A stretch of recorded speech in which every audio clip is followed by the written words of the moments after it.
Welcome to the MamasteFit Podcast. In this episode, we're going to be talking all about understanding hormonal imbalances that you may have in your body and how those may be impacting your body's ability to function, such as your appetite, when you're craving certain types of food, in addition to how we can integrate self-care to decrease our stress levels so that we could, one, not be super stressed out and anxious throughout our day, but also to support your health long-term.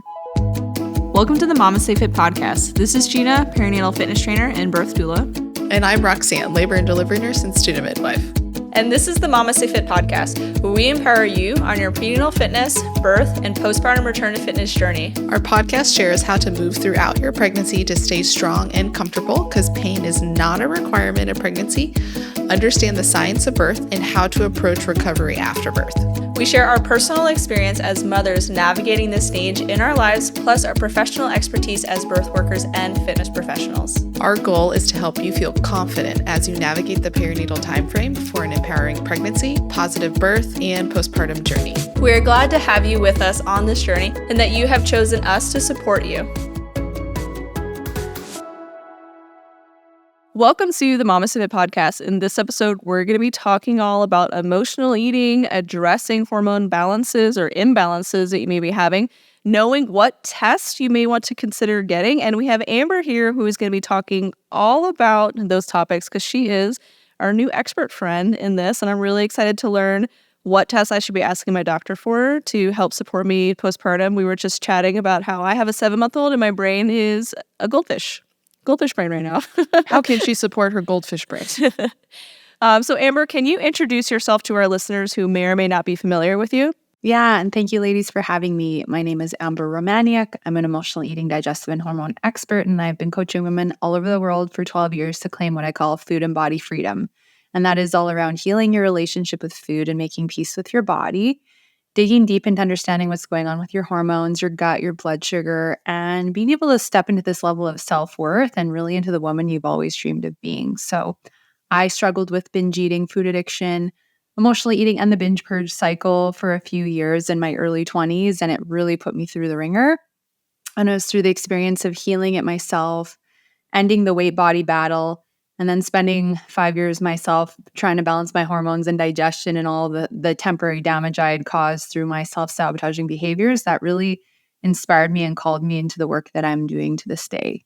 I have personally had thyroid issues and my B12 levels have been kind of all over the place. I've had some iron issues as well, but all of those deficiencies have really impacted my own eating habits to where I think it's similar for Roxanne where I had really low appetite. And then because I had low appetite, I wasn't eating enough food. And then I was having these blood sugar crashes at 2 p.m. where I was suddenly exhausted. And that was really impacting my ability to function throughout the day.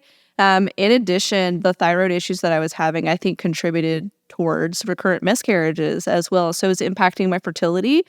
And I think it's hard in the postpartum and while we're navigating pregnancy to have conversations around food because I think a lot of us associate food and eating with our weight. And there's a lot of pressure for us in this phase of life and even outside of this phase of life to look a certain way, to fit a certain ideal bump only pregnancy, bounce back, don't look like pregnancy impacted you. That we can look at the food that we're eating to either negatively impact that image that we're trying to achieve or support that with really restrictive or binge eating or dieting or being really hateful along the process.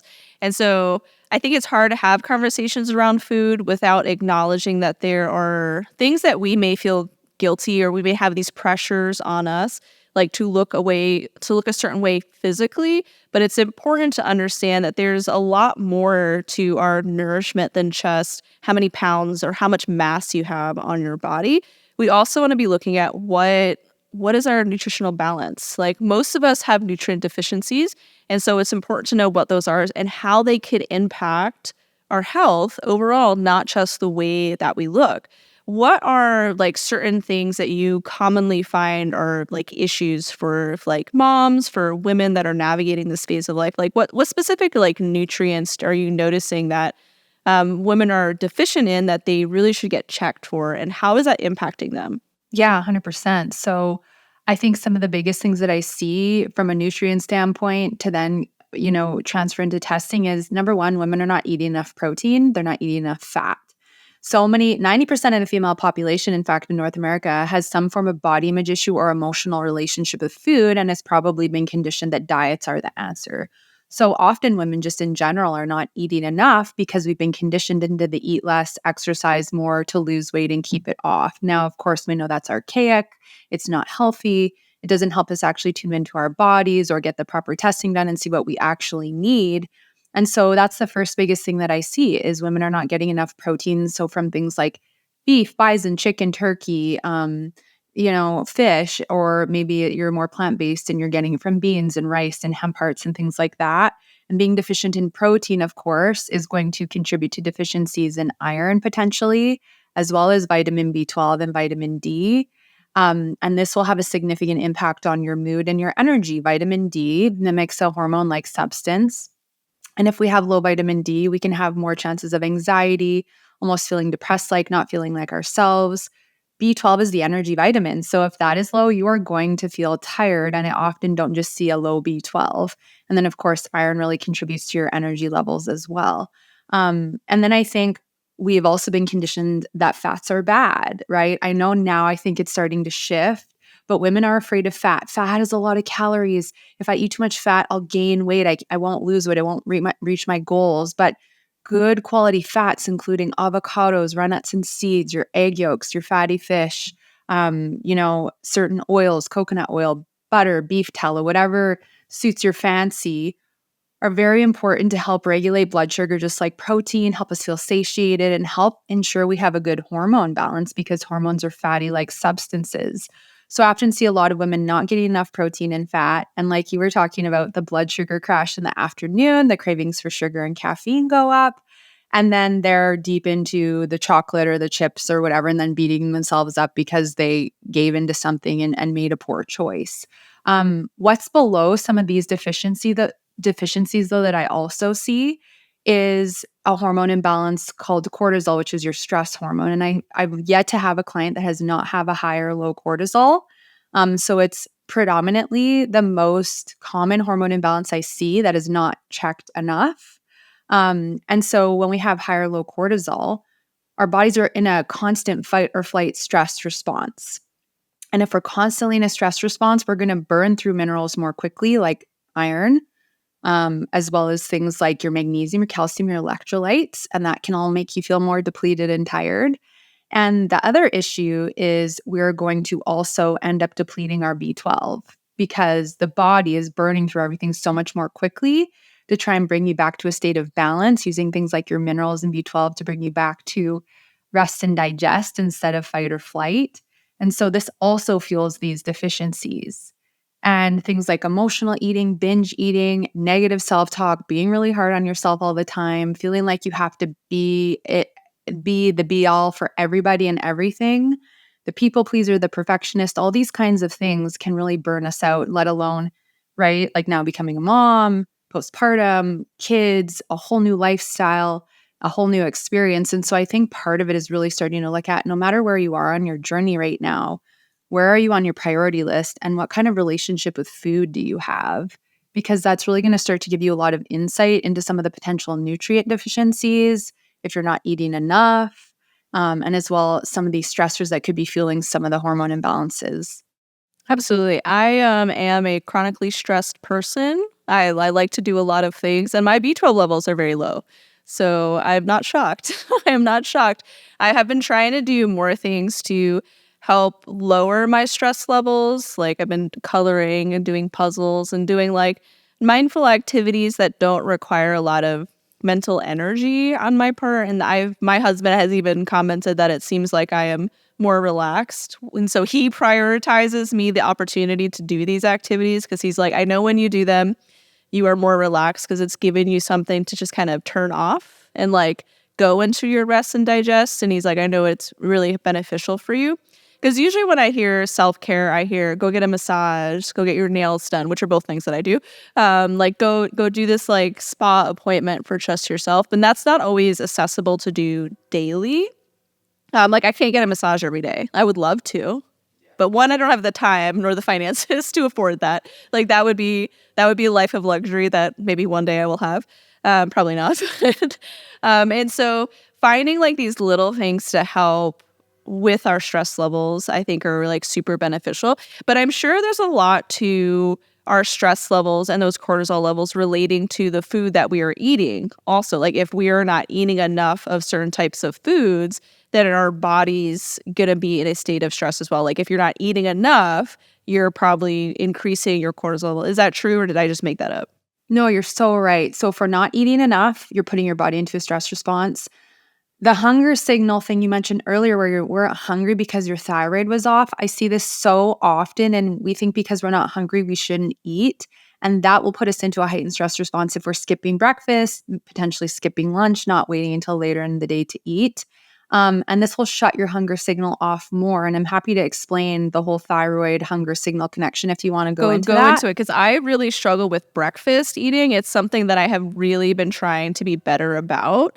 It's a goal of mine. I feel like when I and it's probably this cue when I do eat breakfast, because some days like I skip it. I'm gonna be honest. Like things get forgotten in the bustle of kids getting out the door. But the days that I do eat breakfast, and like I usually will try to prioritize like a protein. So I'll like hard boil some eggs and like throw in some, what are they called? Sausage patties. And so like I eat like a well-balanced breakfast, but then like 11 a.m. lunchtime rolls around and I'm like starving. You probably didn't eat enough. When I don't eat breakfast, I'm not hungry till like 12:30.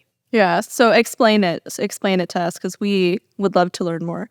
Yeah. So yeah. And cortisol is connected to this. So the first hormone imbalance I often see for women is high or low cortisol, but it's not being tested enough.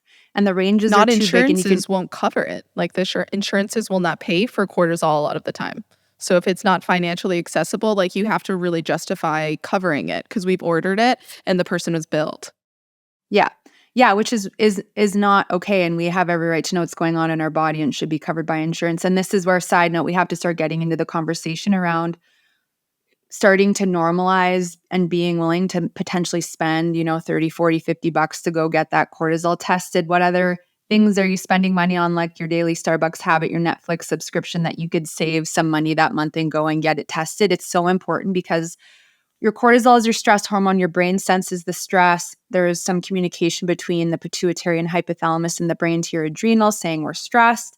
Please produce cortisol to get us, protect us through this fight or flight experience, even though, like you said, a lot of us are chronically stressed and there's a lot going on. So it doesn't calm down right away.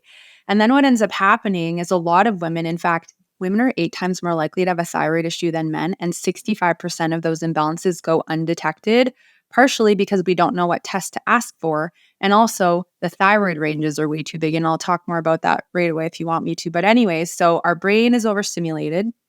Our pituitary gland in the brain is responsible for producing a thyroid stimulating hormone.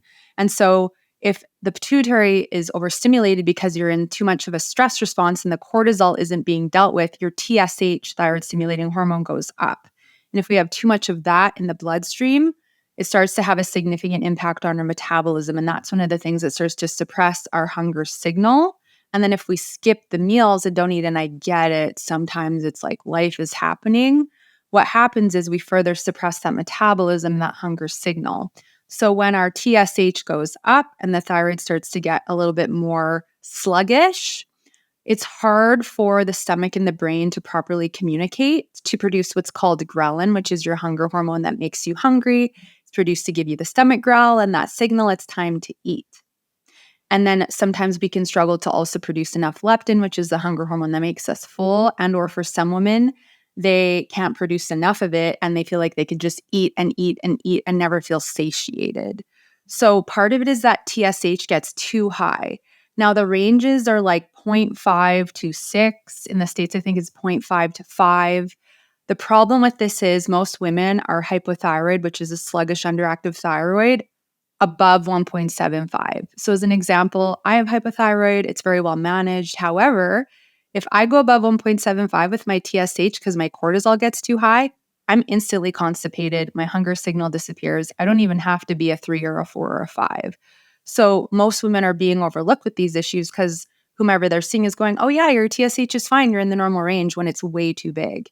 The second set of imbalances with thyroid is the hormones your thyroid produces. So you produce T4 first, which is inactive, which means it doesn't necessarily contribute directly to any functions in the body. It is shuttled to your liver and actually transmuted into T3. So T3 is your active thyroid hormone. It's like the golden nugget of thyroid hormones. And so it is responsible for strong appetite, good metabolism, sleep, mood, healthy hair, healthy skin, good bowel function. If you're constipated, we got to look at your thyroid. So what I often find is women either have both low T3 and T4 as well, or they have low T3. And so if you have even just one of these three, high TSH or low T3 or T4 or both, you're going to notice your hunger signal start to fall away. And so innocently, we think we just shouldn't eat, but then that further suppresses our metabolism, aka our thyroid. They're very connected. And when we wait a really long time to eat and you throw the high cortisol in on top of that, cortisol is naturally highest in the morning. Skipping the meals is going to further skyrocket your cortisol up, because when we eat, it actually naturally starts to bring the cortisol levels down in the morning. It doesn't mean you have to eat anything really big if you currently don't have a hunger signal, but unless you're taking some kind of a medication where you have to wait an hour to eat after you get up, I do suggest starting to have something small within 30 minutes of waking up. So when you mentioned, Roxanne, that when you have breakfast, you're really hungry by lunch, that's a good thing. That means you're waking up your hunger signals and they're really accurate. We want to get this strong hunger signal, but unfortunately, with the high cortisol and then the thyroid getting overstimulated with the TSH and then this potential lack of thyroid hormones being produced, a lot of women are not feeling hungry and they're just being told, oh yeah, how convenient, just don't eat, when there's so much more below that that is not being talked about and taught. Absolutely. So I get my thyroid tested every month or every 2 months with my provider. During pregnancy, I got it tested more frequently. That's good. And my provider was telling me that the science for measuring like the thyroid hormones is much more precise than it was when the reference levels first came out. And so because it's so much more precise, the ranges should be much smaller than they currently are. And so when he looks at like my thyroid labs, like the little paper says like normal, but he's like, it's not, because it's outside of what should actually be the reference range. Like this range is way too big. The science is much more precise now. And so I really appreciate that he knows that this is not normal. We need to, and so I take medication to help manage my thyroid to keep it functioning really well. Because when my thyroid level is a little bit off, I usually find like I'm not as hungry. I like will go almost the whole day before I'm like, oh my God, I didn't eat anything. And again, because my hunger cue has been turned off because I didn't eat breakfast. So it's been a big thing of mine. I've been trying to eat like a higher in protein breakfast, but it is probably the lowest priority for me when I wake up. And if I've got somewhere to be, it's going to be, okay, get the kids ready, get myself ready, get everyone in the car, get them fed. Oh, I'll eat later. I'll eat later. I tried to find like a breakfast option that is like easy though. So it's like high in protein, but like doesn't require a lot of work. So like hard boiling eggs, and like thankfully I love hard boiled eggs, but like eggs expensive now. I know. Like, I've actually just so been expensive? eating tins of mussels and fish. Like, I'm not eating a tin of fish personally.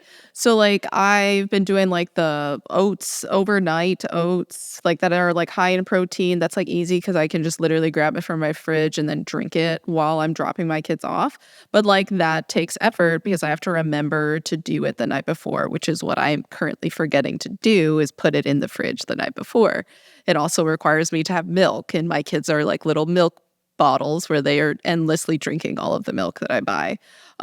So I still struggle, but I know the importance and it's good because I think I was commenting on it at clinicals that I was like, I'm so hungry right now, but I ate breakfast. Like, why am I so hungry and lunch isn't for another hour? So that I have to eat like a little like meat stick to like cover myself until lunch actually is.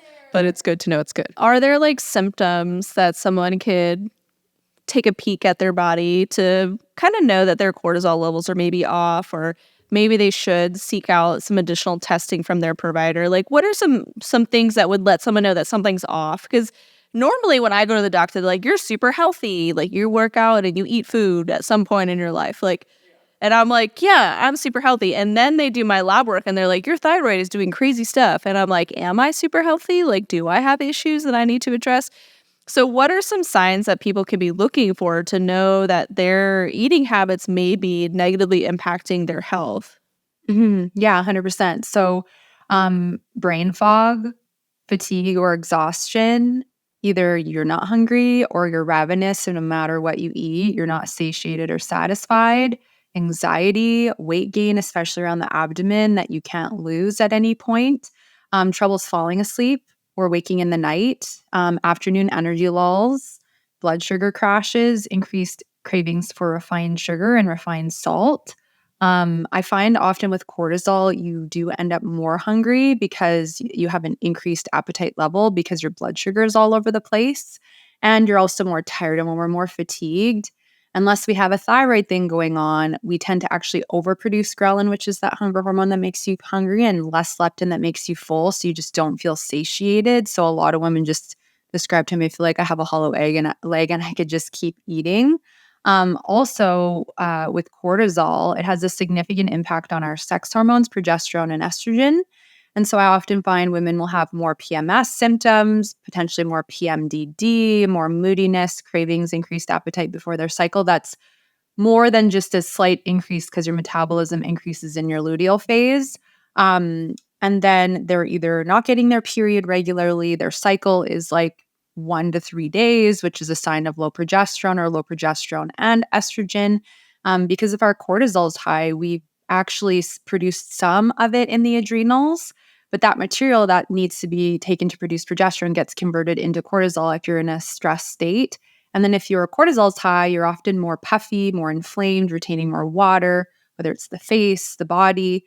And that inflammation can impact your egg quality and your ovulation. And if you have poor egg quality and or you're not ovulating, then you're not going to be producing enough progesterone and estrogen. So those are some of the common symptoms I see with cortisol, but it really doesn't matter how much you sleep and or, even if you're taking certain supplements, you feel tired and you just, your body feels sluggish and puffy. And even if you're trying to lose weight, it can feel next to impossible.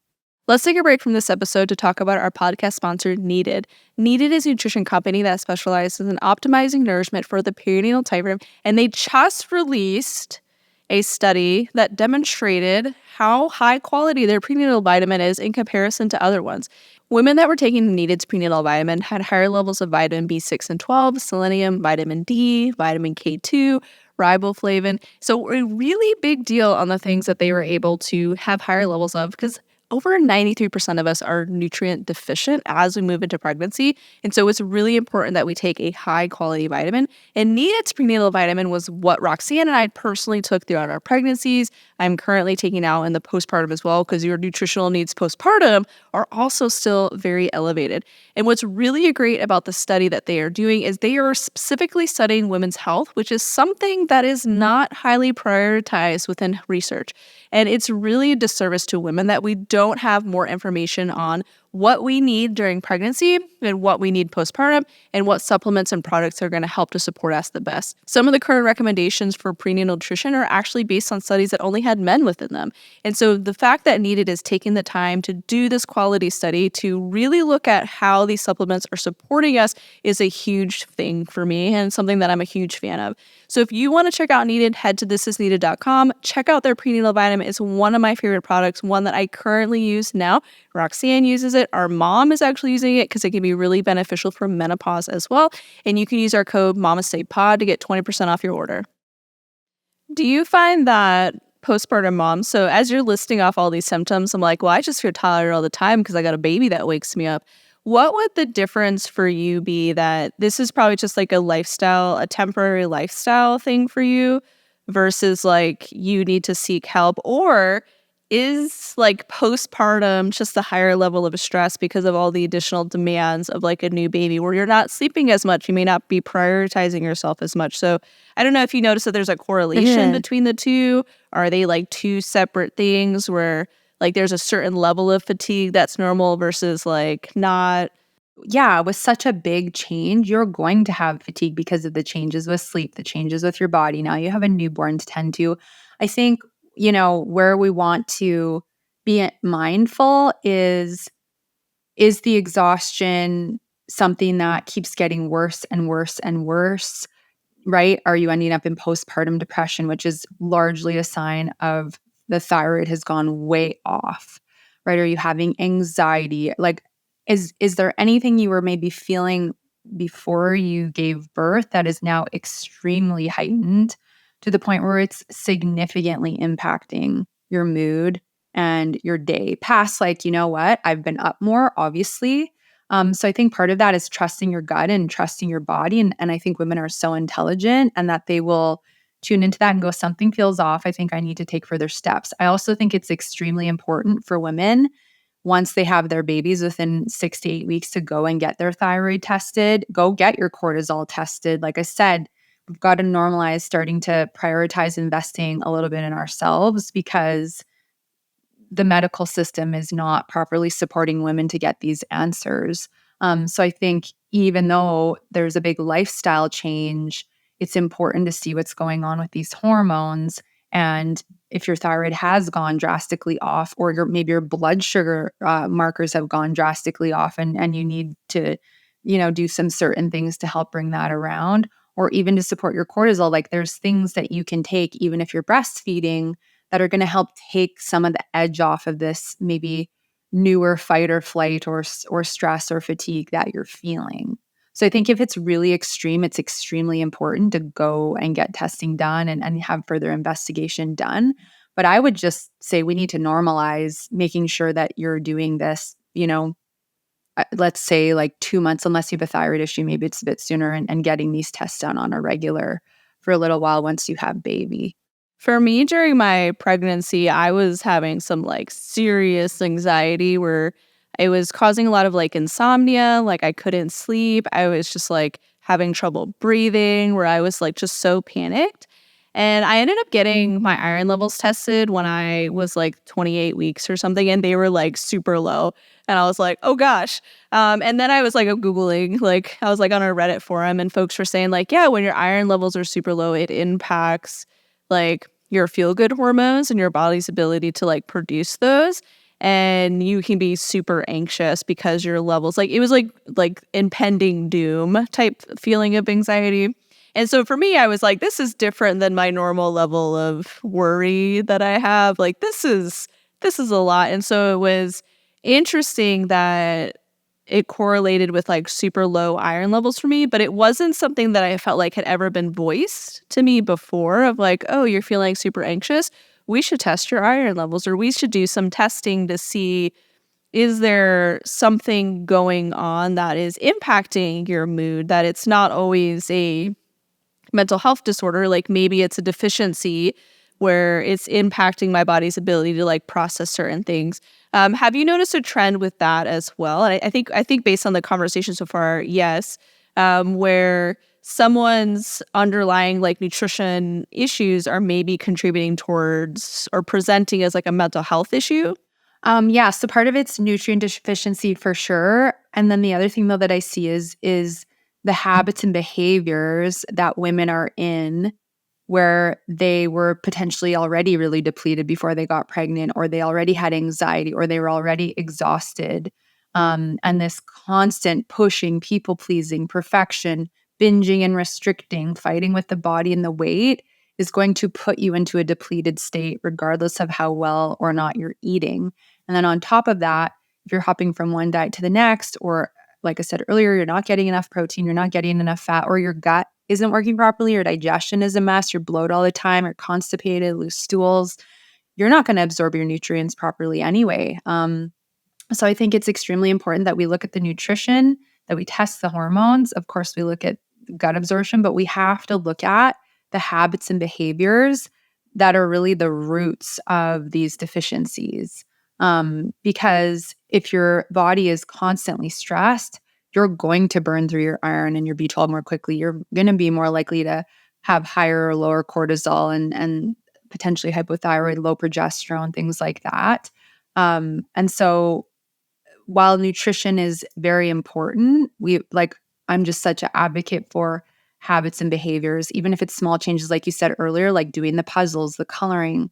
Go splurge on the nails and the massage when you can, but self-care at home gets to look like some breath, a journal, sitting outside in the sunshine, right? Getting yourself some flowers, meditation. Like obviously it's going to look different for each woman. But I just think that we have to start looking at why are you feeling guilty, prioritizing yourself or taking a few minutes for yourself. And yeah, you're a mom, you've got kids, all this stuff, but it's like, can you talk to your spouse and explain that you're depleted and that it would be great if you could have a little bit of time for yourself, because our bodies are not robots and we do need some time to get back into that rest and digest mode. And if we never do and we never ask for it, we never set the boundaries, right? We're going to stay in a fight or flight and we're going to stay in a sense of depletion. So what are you willing to do pertaining to your schedule, even if it's like starts with 5 minutes to help open that up? So we've talked a lot about kind of like the issues that we may have with like our nutritional deficiencies, and we've kind of touched on like different tests that folks should be looking for. What are the like solutions? I guess obviously like we can't, like no one's going to listen to this podcast and like have all of their problems solved. So we're individuals. But like what are kind of like the main things that someone could begin to implement? Like let's say they do the testing and they find out that they need more iron or they need X, Y, and Z. And I think we've talked about some of the solutions, but if someone's listening to this, what would you tell them that they should probably start doing to help support their health long-term? And why does that matter? Like, can I just continue to live in a stressed out state for forever? And I mean, it could. Not without it having a negative impact at some point to where your blood sugars go up. You end up not you, but potentially ending up with high blood pressure. Your thyroid continues to decline. You can potentially go into, harsher levels of perimenopause or menopause sooner. There's a lot of things that we can avoid or minimize the intake of if we start to take our power back with our health and realize it's up to us to advocate for ourselves. So I think that some of those first things, even before you get those test results back, it's to ask yourself, where am I on my priority list? If I'm last, why? Do I feel guilty thinking about making myself a priority? Am I afraid to ask for help? Am I that I got to do it all myself? Why? Why? You're not the only one on this planet. I encourage you to start asking for some help and support where you can get it. Tech hygiene. Unplugging from technology 15 to 30 minutes before bed will help to get you out of that fight or flight. Spending a little less time on your phone. I always say if you've got time to scroll and be on tech, you've probably got some time to get into that self-care that's going to help to get you back into rest and digest. For you, if your thing is I'm binge eating, I'm emotionally eating, I'm struggling with my relationship with food, it is imperative that you work on healing that, because that is one of the biggest things that's going to keep fueling all the nutrient deficiencies, poor gut health, poor hormone health. Most importantly, the relationship you have with yourself is going to continue to really have its ups and downs. And it's going to be hard for you to be present, enjoying this new beautiful family that you've created and potentially also passing the habits on to them. So healing your relationship with food and learning how to build self-love and self-worth is really the biggest piece, because then you start to not feel guilty saying yes to yourself. You set healthy boundaries. You ask for help. You say, I am worthy of making myself a priority. So there's a lot of habitual and mindset work that I think goes for a lot of women. And what's cool about it is women that I've started working with that start this healing end up getting pregnant after they couldn't for years, because their body's now in a calm enough state to reproduce and carry full term our last two priorities when we're in a constant fight or flight are reproduction and weight loss. So we've got to start looking at why we're so stressed and why our bodies don't feel safe.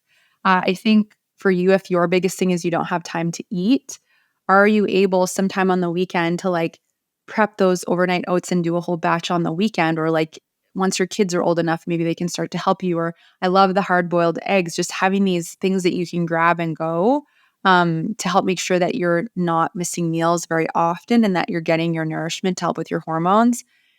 And when you can, if you can sit and eat your food and chew it thoroughly, you're going to digest a lot better and you're going to know what full feels like and be able to stop. So there's like all potential kinds of things. It just depends on like what is one of your biggest struggles and where do you want to start. I think the other thing is every woman should be getting their hormones tested.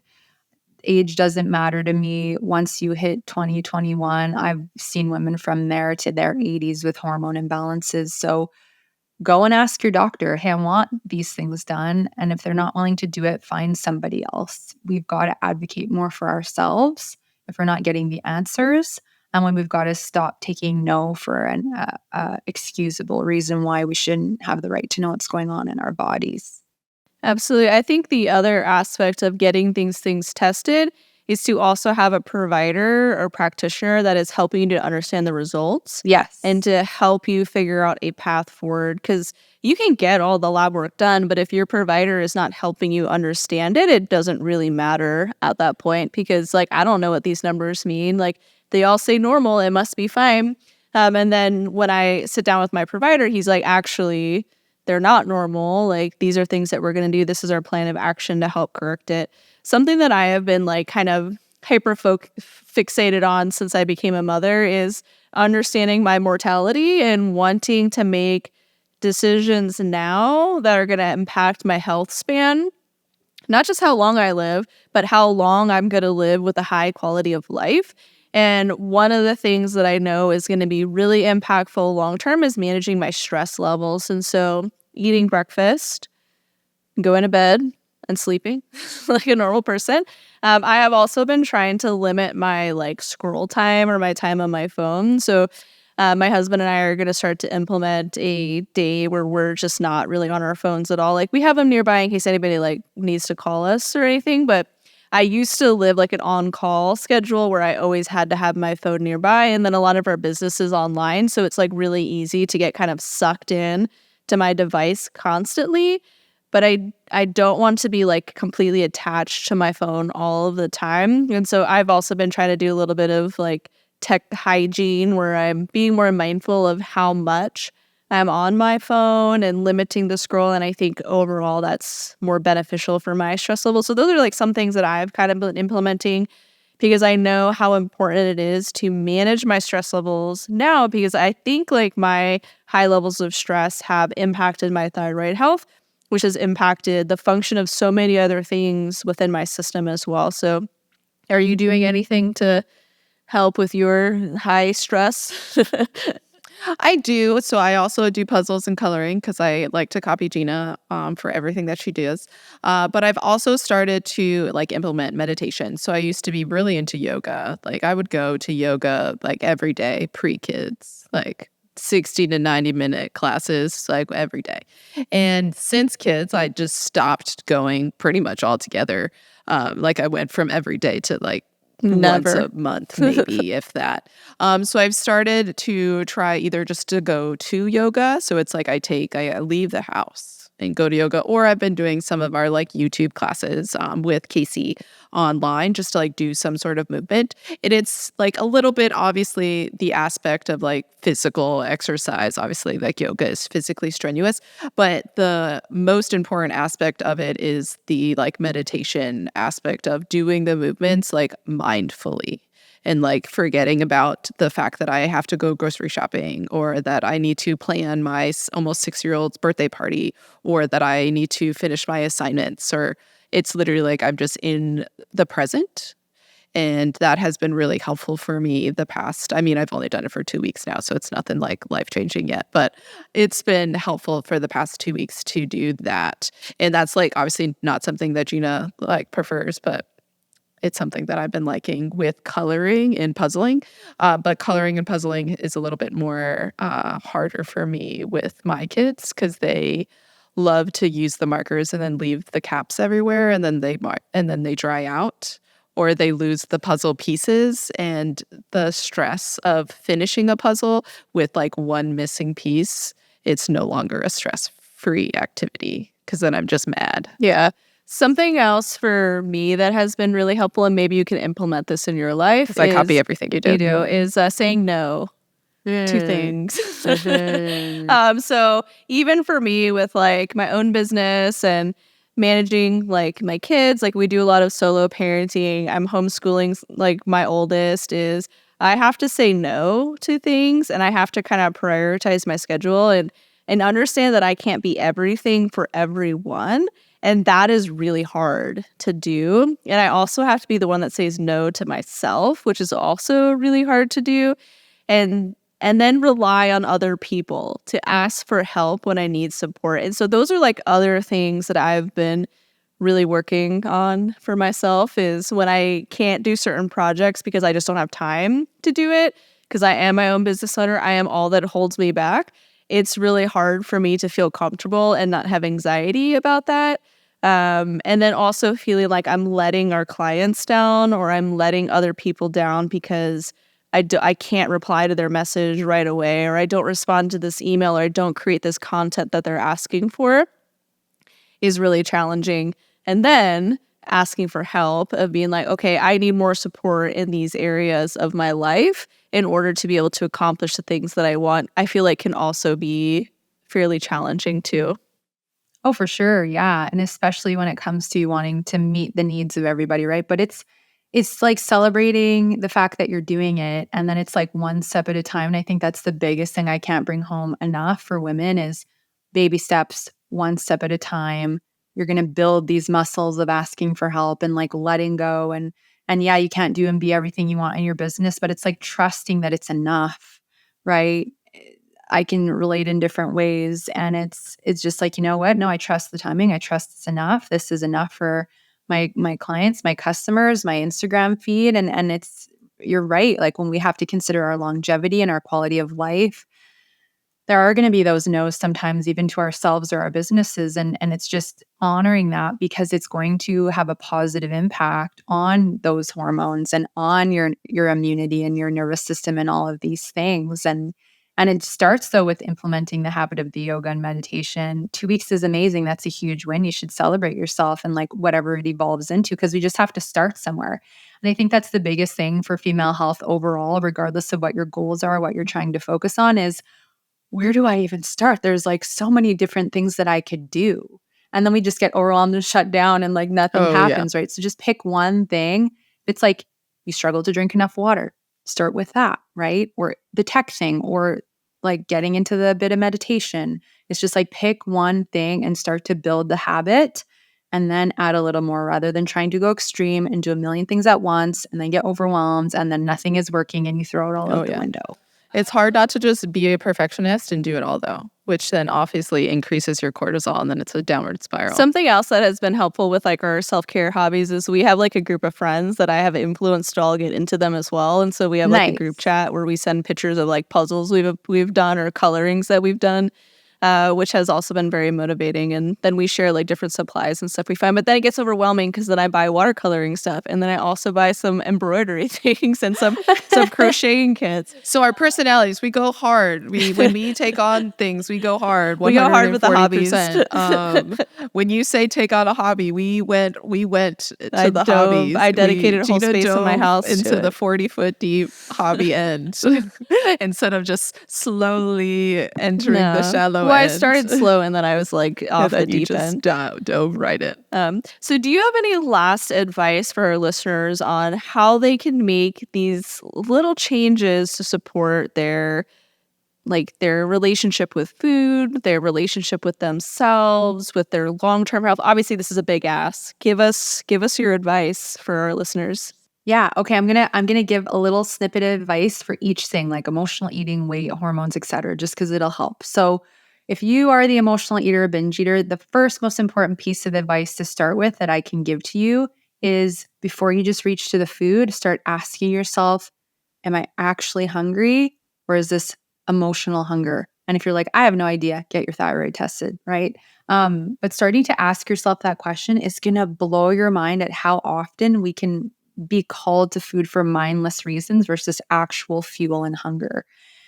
If it's for you, it's weight and body image. I think the most important thing is for you to pull out a journal or to start asking yourself the question, why is my body hanging on and why does she not feel safe? Because weight is a protective mechanism and the body's going to pad you with protection, retention, weight, because there's internal things going on physically, emotionally, mentally, energetically that are contributing to her hanging on hormonally as well. So start asking yourself the question, start exploring that. Women have several weight loss blocks, just like they have several emotional eating triggers, and they're teachers and they're trying to guide you and show you where there's healing to do so you can overcome these things and step more into optimal. If for you, it's like, I feel so guilty trying to prioritize myself or do a little bit of self-care or a bit of a hobby, I think it's important to understand that the reason that you're feeling the guilt is because it's uncomfortable right now.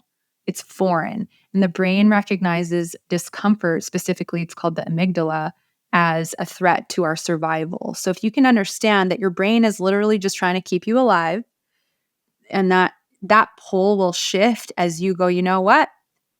It's safe for me to prioritize myself. I deserve this time. I feel that guilt. That's okay. I'm going to acknowledge the guilt, but the guilt will resolve as I start to build this new habit in my brain. Understanding that, I think, is just so powerful regardless of what you're doing. If you're the people pleaser, start practicing asking for help, even the littlest things. Start with your spouse. Start with a friend or a colleague. Just start practicing with the smallest thing that you're not intimidated to ask for help for, because it will help with the bigger things. Same with the no. Start with something small. As you're hearing, it's like one question, one exploration, one step to start building a new muscle and a new habit. As you do this, you build confidence. You start to trust yourself and believe in yourself more. And then you set these foundations that are going to be with you for the rest of your life. And if you're like, I feel like I'm having all the symptoms, I want to figure out what's going on with my hormones, go and get your hormones tested or find a practitioner or somebody who is going to do it with you. And like you said, Gina, thoroughly reviewing the results, explaining how your symptoms are correlated to the numbers, what they mean, where they should be, and how it's impacting the way that you're feeling. Those things are all really important. Absolutely. Well, thank you so much for coming on the podcast and sharing all of your knowledge about hormone imbalances and how impactful those can be on our health, not only for today, but also long term. So thank you again. Where can our listeners find you if they want to learn more from you? Yeah, and thank you for having me. The website is amberapproved.ca. If you're wondering if you're struggling with emotional eating, I have a free quiz you can take. As well, if you're wanting to connect to talk about hormone testing and or any level of support, I do offer a 30-minute complimentary consult so we can connect on Zoom and see what you need. And then the podcast is called the No Sugarcoating Podcast, which I'm so excited to have you be on, Gina. And it is available on all apps. And then I'm on Instagram and YouTube, and it's my name, Amber Romaniuk, Romaniuk. And we'll have all of that linked down in the show notes below. So for our listeners, definitely check out Amber's resources. I learned a ton in this episode. I think Roxanne did too. We're going to go and just go ham with a lot of our hobbies now. Yeah. Do opposite of the advice that we were given. But thank you again for coming on the podcast and sharing your wisdom with our listeners. Thank you so much. Hi there, my name is Carly. I'm a huge fan of MamasteFit. I've taken a handful of their courses. I would highly recommend their childbirth education course to anyone who is expecting, along with any support people that will be there with you during your pregnancy and labor and delivery. My husband and I took the course together, and not only did we learn the science of birth, the biomechanics of the pelvis, different labor positions and comfort measures and techniques, we were presented with unbiased information so that we can make evidence-based decisions that were the best for us during our pregnancy and labor and delivery. We had to completely pivot from our original birth plan, and I believe that I still had such an empowering, incredible experience, in part due to the wonderful information that was provided in the childbirth education course. Thanks, Gina and Roxanne.